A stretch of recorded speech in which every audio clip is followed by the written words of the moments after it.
and welcome to the ADHD Friendly Podcast.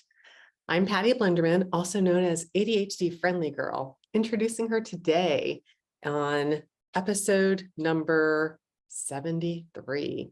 So today I'm going to introduce you to ADHD Friendly Girl. I couldn't find my cape, perhaps next time, but I did find my ADHD Friendly Girl tool belt, and I'll be talking about a new tool that I added to my tool belt tucked in here. ADHD Friendly Girl is able to manage time with more ease with external and concrete time management tools. I'm able to remember things more easily by writing them down, and I'm able to thrive with ADHD by capturing what works for me in my ADHD Friendly Owner's Manual.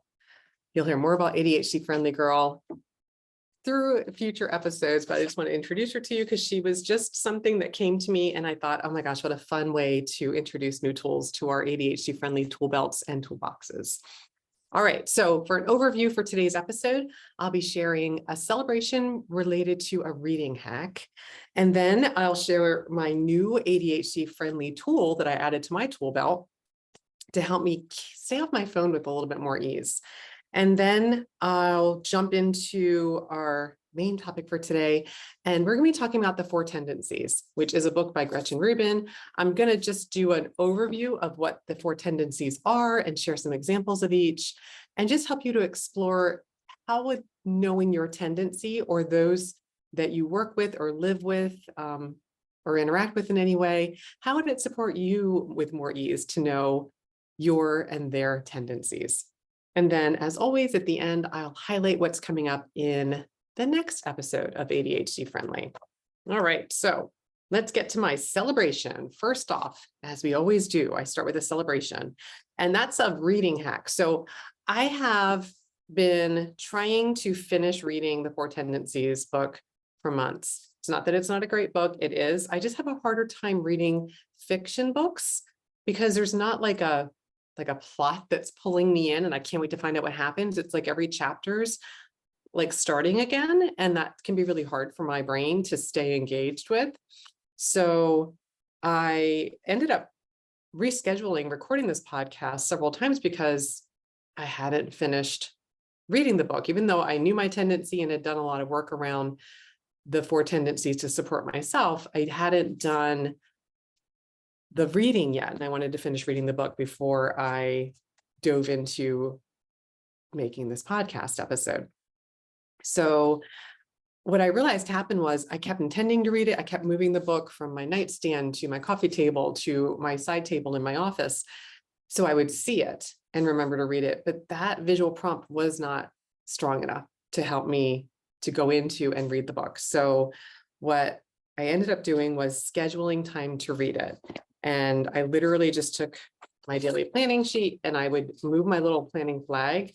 So again, if you're listening to this, I invite you to check out my podcast channel, ADHD Friendly Podcast, to see any of the visuals that I'm going to be referencing. So here I just wrote read Four Tendencies on a little flag. And every day I would move it and look for where do I have time to read that day. And I would just flag it to remind myself that that was my intention. And that worked so much better than just putting it somewhere, hoping I would see it at a time I could pick it up and read it.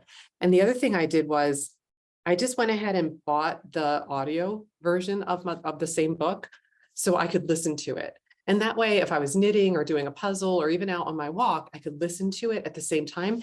And then I would come back and go back into the book and highlight if there was something I wanted to remember or flag it, so I can come back to it. I really like a hard copy physical book, especially for nonfiction books, but I just found listening to it helped to keep it going when I didn't have time necessarily to sit and put everything else aside and pick up a physical book and read. So I just wanted to share those hacks with you in case they help you to keep things in mind that you want to pay more attention to, but then notice if that's not enough. Do you need another prompt or another tool that will help pull you into what you're trying to do with a little bit more ease? So now onto my new tool in my ADHD friendly tool belt. And that is a tool that I'm using to keep me off of my phone with more ease. And I have to credit one of my students shared this tool with me that they use to help them study for exams. And I just thought it was such a great idea that I had to get it and try it for myself. And now I'm bringing it here and sharing it with you. So it's called the iDiskk, iDiskk phone lockbox with timer. It's this little guy right here. Currently, when I bought it on Amazon, it was $26.39. It has 4.5 out of 5-star reviews with a lot of reviews, so I always look for that. And it's designed to lock away your phone, to keep it out of reach for anywhere. You can set it for as little as 1 minute, all the way up to 99 hours. 99 hours. Holds a charge. For me, I haven't charged it since I charged it initially when I got it about 6 weeks ago. If you use it a lot more, I'm sure you need to charge it more frequently, but it certainly holds a charge for a few weeks. And just a little word to the wise, it came with limited instructions. And so it told me how to set up the time.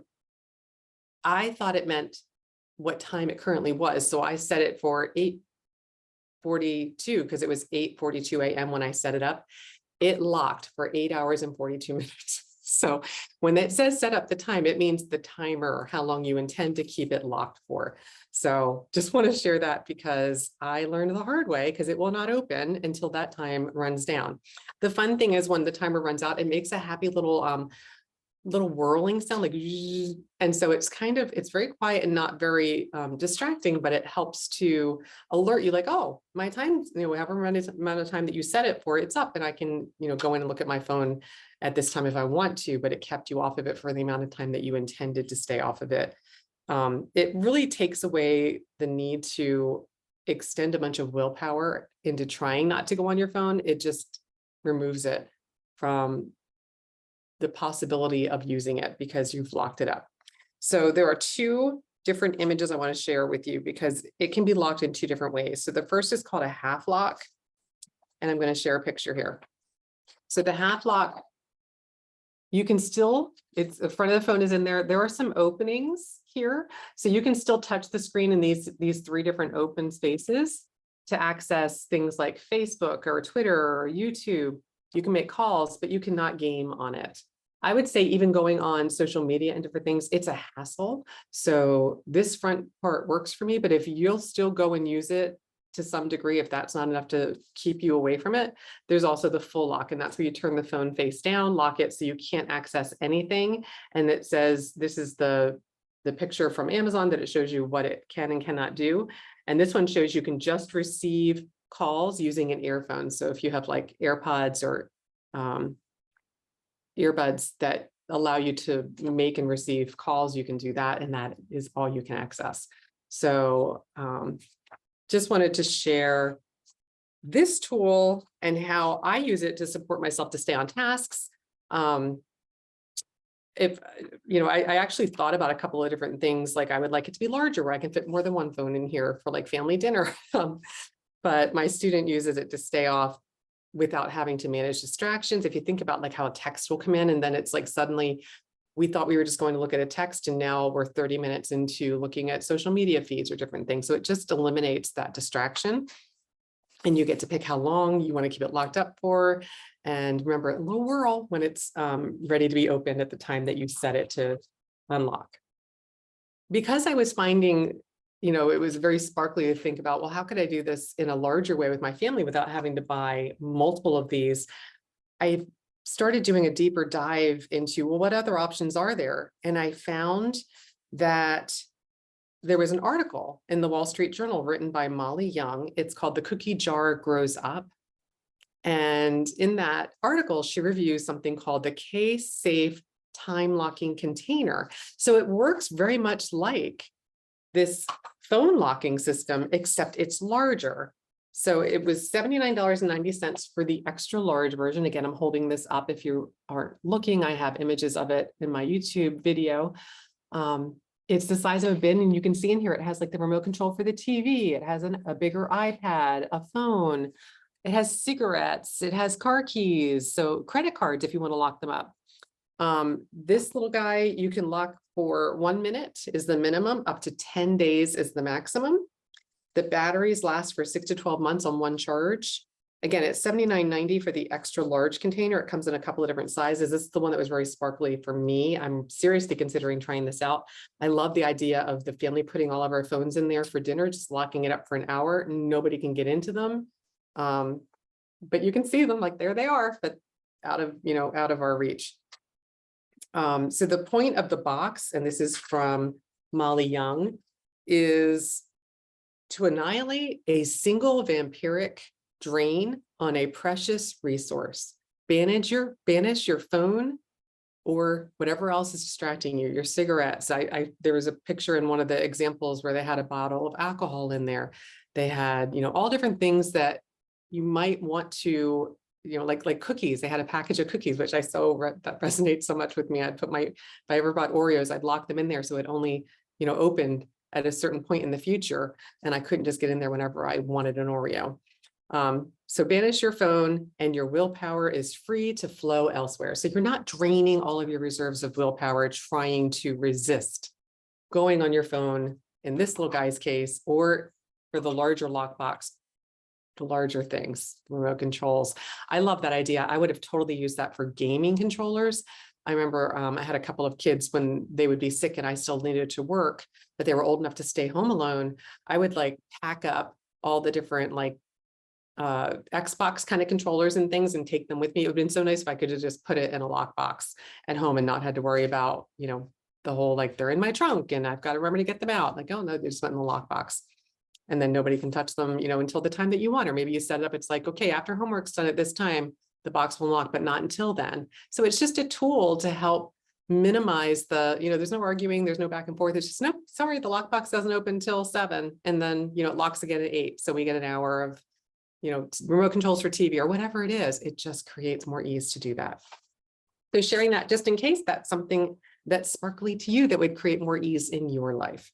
All right. Now on to our main topic for today, The Four Tendencies by Gretchen Rubin. Great read, highly recommend it. I thoroughly enjoyed doing a real deep dive into each of the 4 tendencies. So I'm going to give you an overview today. There's a lot of information on the 4 tendencies. Clearly, Gretchen spent an enormous amount of time researching and pinning down in really nice descriptive language what they each are. I'm going to just try to do an overview here in this podcast to give you a sense of what they are, how you can use them, and where to find more information if you would like to do more research on your own to learn more about how this can support you in your life. So when you think about expectations, which is what the 4 tendencies are focused on, how do you respond to expectations? We all face 2 types of expectations: inner expectations, which are those we place on ourselves, like if we have a goal or a news resolution for ourselves, and outer expectations. And those are expectations that others place on us, such as a work deadline. And according to Gretchen, people fit into one of 4 tendencies when it comes to managing expectations. And they are upholders. And upholders are people who readily meet both inner and outer expectations. I call these people magicians because they can just do whatever they expected themselves and whatever others expect of them. It's a mystery to me, but that's an upholder. Clearly, I'm not an upholder. Questioners are people who meet inner expectations, but they resist outer expectations. They question all expectations, whether they're inner or outer, and they only meet expectations if they believe that they are justified. And then there are obligers. Obligers readily meet outer expectations, but will struggle to meet inner expectations. I'm an obliger. Obligers are the biggest group of the different 4 different tendencies. And that definitely describes me. And then the last is rebels, and rebels resist all expectations, both outer and inner alike. So just as a reminder, the 4 tendencies explain why we act or why we don't act. So expectations come up a lot around challenges that we face with ADHD. So I really wanted to tease this out and think about, so what does this look like? Because I have to say I identified a lot with the rebel, even though I'm not a rebel, but I do feel like a lot of ADHD tendencies kind of line up with the rebel tendency, where, we'll resist the feeling of the expectation, but I think it has more to do with our executive function challenges, and the resistance comes from, for me at least, the anticipation that I'm not going to be able to meet it because my executive functioning isn't to the level that I would need it to meet that expectation. So it's like, feeling a lot of resistance there. So that comes up a lot. So I really was interested in this whole premise of tendencies. To discover which one you are, if you're interested, I'm going to give you a little, she calls it a flash evaluation. I'm going to ask you, kind of share a couple of questions to explore during the podcast. But if you want to take a deeper dive and do her quiz, it's just a quick quiz, 12 questions. I've had all of my family members take it and clients take it. And, I've shared it with friends and relatives just to get a sense. I like to try to guess what I think they are. I was wrong on 2 of my 5 immediate family members. So, clearly I've got a bit more research to do, but yet once I had a clear idea of which one they were, I was like, oh, okay, yeah, I can really see where that makes sense. So I went back and reread those chapters, and it really did help me to see how that lined up for them. So if you want to take that quiz yourself, you can go online to GretchenRubin.com/quiz. That's Gretchen, GretchenRubin.com/quiz. Again, it's really quick, just 12 questions. And I would want to remind everybody, Gretchen says that our tendencies are hardwired. They don't change depending on whether you're at home or at work, at school, et cetera. And they don't change as we age. So they are just what they are. How we handle expectations is kind of how we came into the world. And so knowing about that can just help us to manage them with more ease.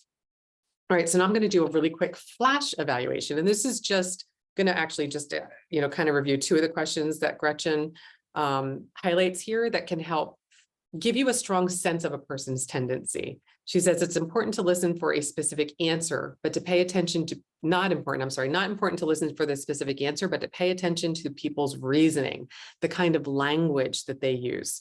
She says people's answers are less important than the way they think about the question.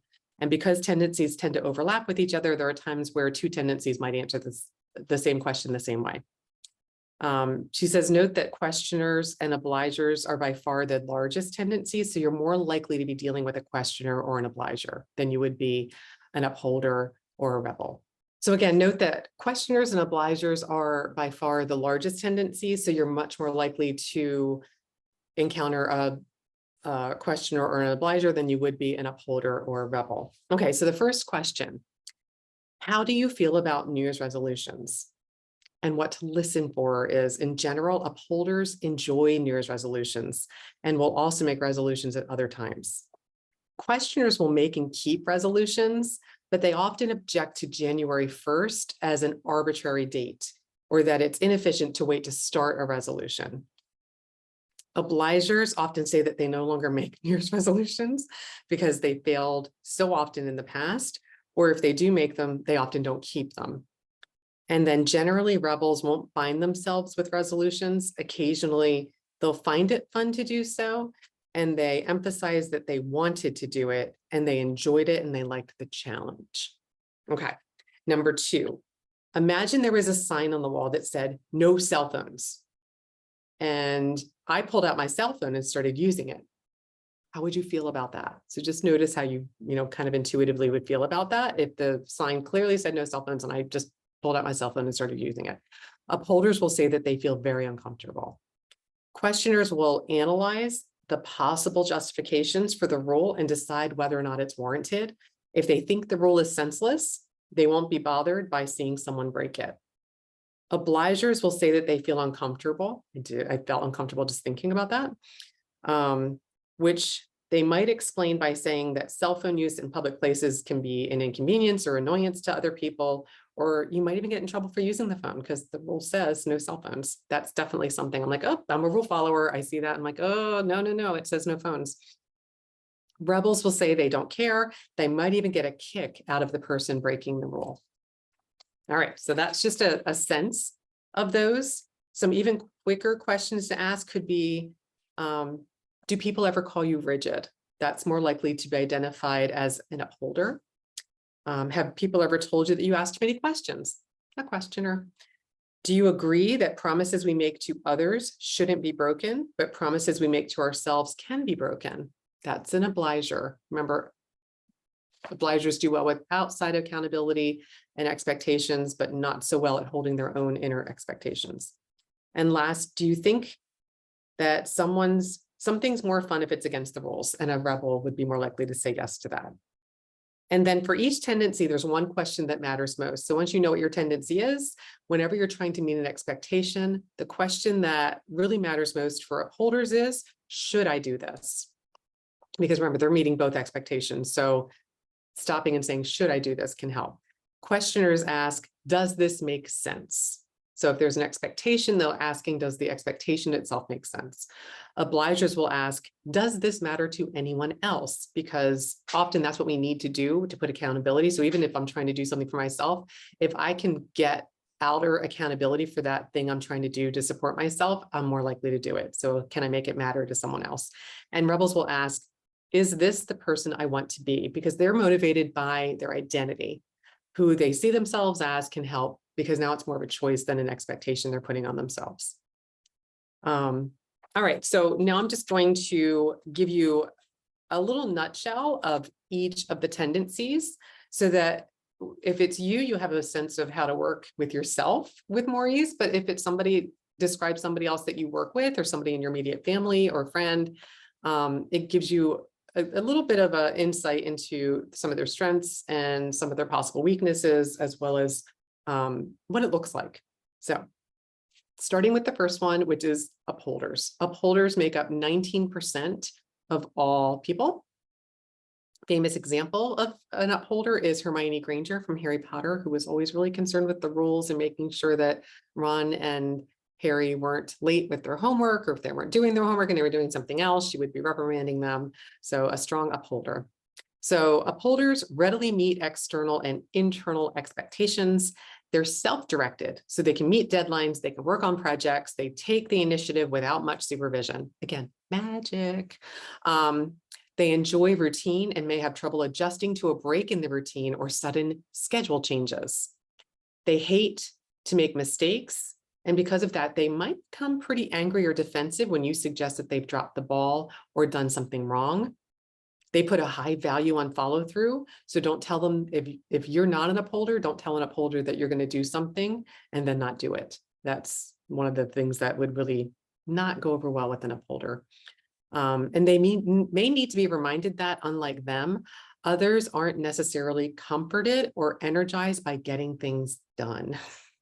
I love that. They might have trouble delegating responsibilities because they suspect that others aren't dependable. So likely strengths of a upholder: they're self-starters, they're self-motivated, they're conscientious, reliable, thorough, and they're eager to understand and meet expectations.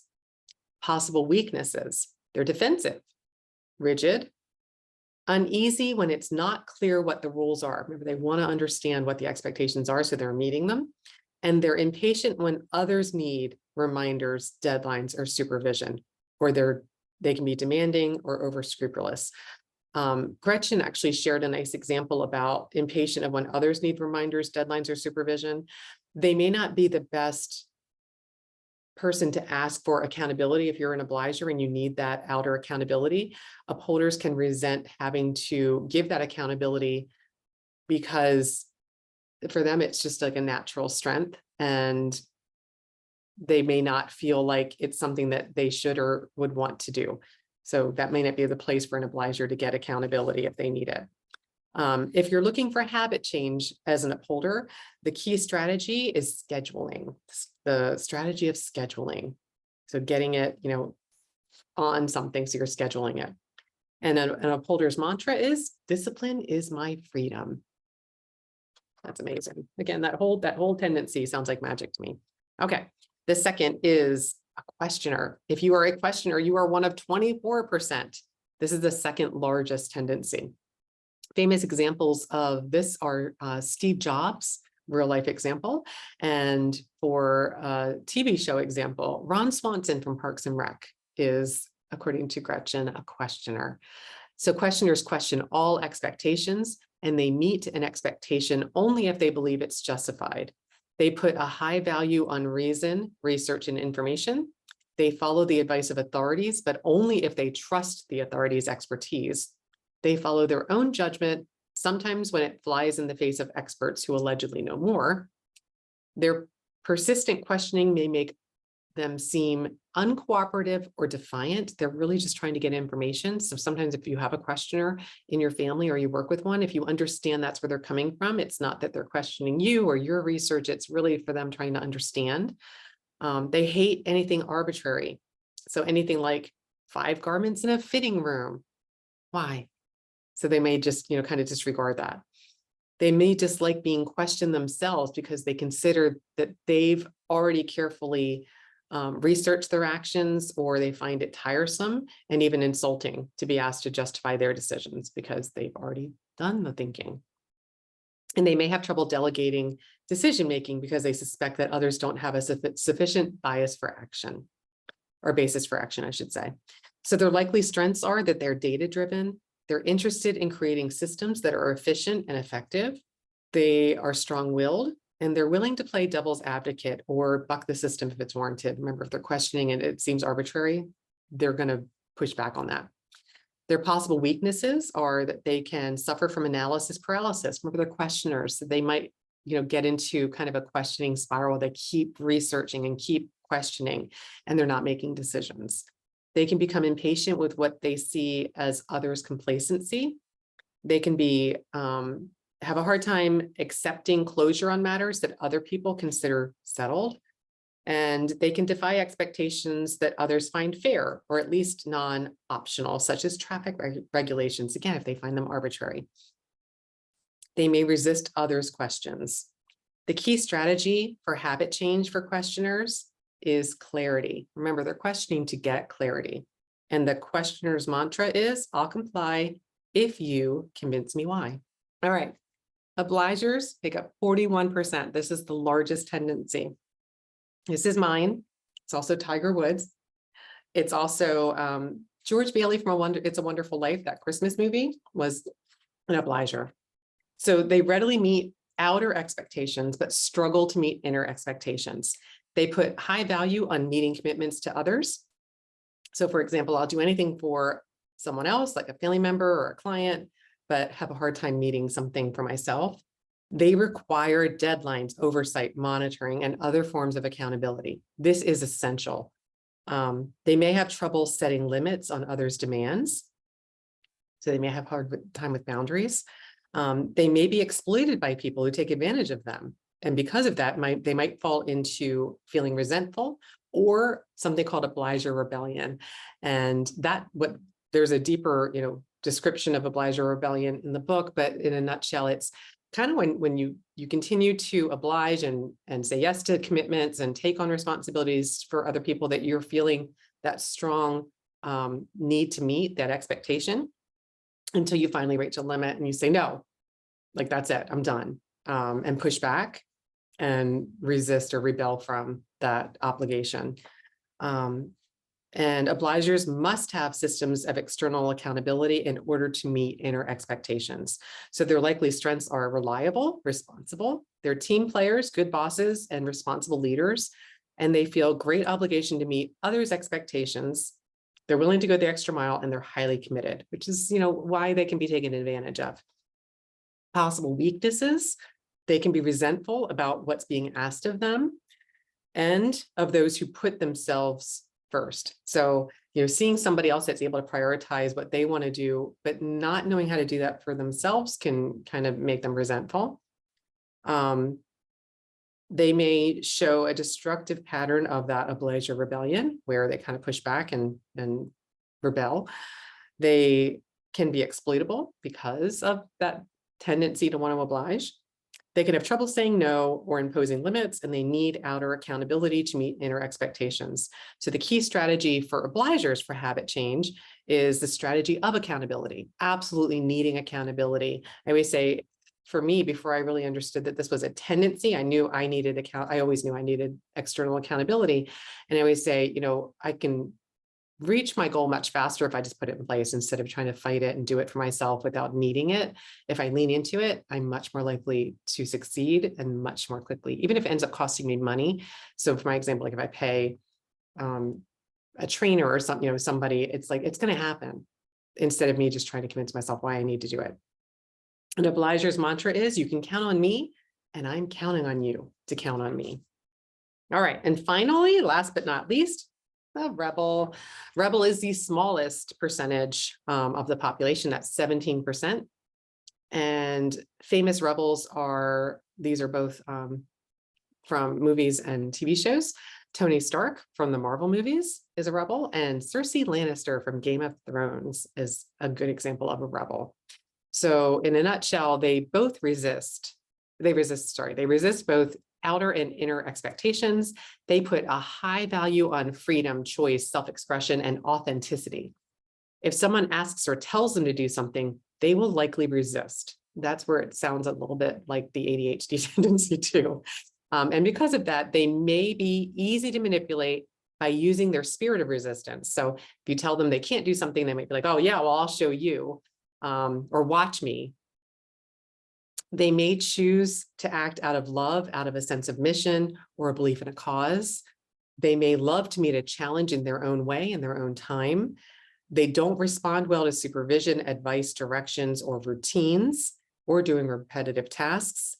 And if they're in a long-term relationship in work or romance, their partner is probably an obliger. I found that very interesting.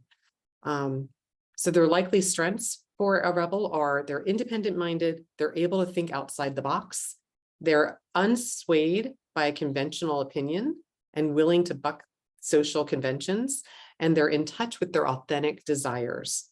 Possible weaknesses are they're resistant, they struggle with repetitive or mandatory tasks, they act as though ordinary rules just don't apply to them, and they're restless. They may find it difficult to settle down in a job, in a relationship, or in a city, and they're repelled by routines and planning. I can totally, reading through this, I could see I have one rebel in my immediate family. Totally makes sense now. And I've had numerous clients that are rebels. So again, this really helped me kind of tease out, like, where is it ADHD brain wiring and where is it more the expectation itself? Because remember, the four tendencies only deal with how you respond to expectations. That's the only part of your personality that's focused on. The key strategy for habit change for rebels is the strategy of identity. Remember, if a rebel is identifying with something, they're in a place of choice, and a place of choice is where they need to be. Because if they feel like it's an expectation either for themselves or from others, it just shuts it down and makes it a no-go. The rebel's mantra is, you can't make me and neither can I. But remember, rebels can do anything they choose to do. All right, so I wanted to finish up my rebel exploration, or I'm sorry, my four tendencies exploration with a quote from Gretchen Rubin's book. This was from the last chapter of her book. And she said that she was giving a talk about the four tendencies, and somebody in the audience asked, which tendency makes people the happiest and which tendency is the most successful? And Gretchen said, it depends. It depends on how a particular person deals with the upside and the downside of a tendency. The happiest and the most successful people are those who have figured out ways to exploit their tendency to their benefit, and just as important, found ways to counterbalance its limitations. For all of us, it's possible to take the steps to create the life we want, but we must do that in a way that is right for us. I love that. So that just reminds me, like, if you know yourself, the more you know yourself, the more you can do things that align with who you are and how you operate. And the four tendencies are just one more tool to consider adding to your ADHD friendly owner's manual, the things that make your life more ADHD friendly. So as a recap from today's episode, at the top of the episode, I talked about a reading hack celebration where I scheduled time and I got the audio version of the book I was reading. I also introduced ADHD Friendly Girl and her ADHD Friendly Tool Belt, where I have my new ADHD Friendly tool, my iPhone lockbox with timer, And I also highlighted the K-safe timed lockbox for a much larger option to store more things in it that you might want to lock away until a set time that you would like to access them.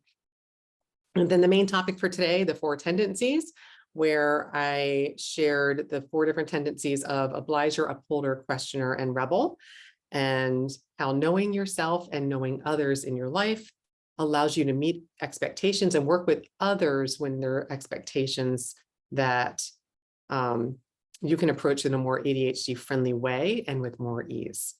Next time on ADHD Friendly, I'm going to be talking about boundaries. So it kind of ties in a lot with the Obliger tendency, where we can take on a lot of things. And I'm just kind of continuing on into my my talk that I'll share next week on boundaries. So that's all for this episode of ADHD Friendly. Remember, as always, take what works for you and leave the rest behind.